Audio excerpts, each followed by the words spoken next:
دا ورو سوال کړی دی چې په کور کې یو ځای خاص کول د عبادت او د منځه دپاره د جایز دی او که نه؟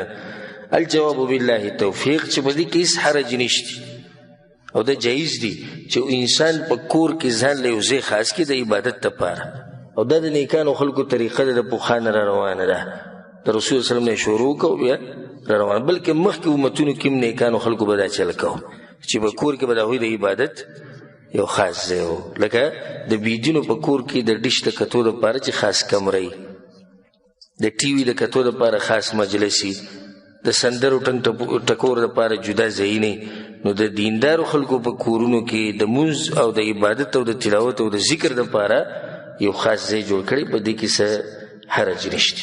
او په دې به یو دلیل وښایو. محمود ابن الربیع الانصاري وایي، او دا روایت امام بخاري و مسلم رحمهم الله غدوانو راوړی چې عتبان ابن مالک رضی الله عنه دا خپل قوم له به امامتي ورکوله وهو اعمى او دی ړون ړون.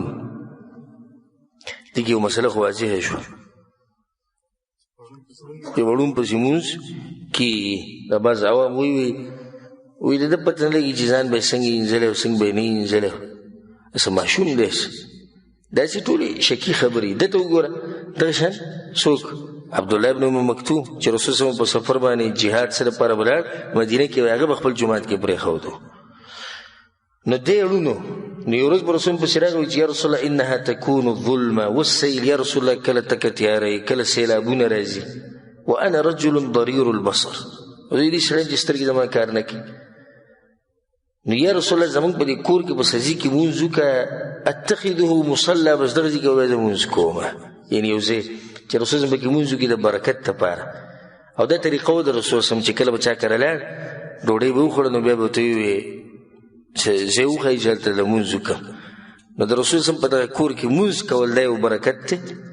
او بیا دغه ځای به دې سړي ځان دپاره بیا خاص کړو، نو په دغه ځای به جانماز او دا پراته و، هغه ځای کې به یې مونځ کوو. فجاءه النبي صلی الله علیه وسلم، رسول صلی الله علیه راغی ورته وویل أين تحب ان اصلي، کوم ځای د خوښ دی چې هلته مونځ وکړم؟ فاشار الى مکان من البیت، یو ځای ورته وښویه یا رسول الله دغه ځای. فصلى فيه النبي صلی الله علیه وسلم، رسول صلی هلته مونځ وکړو.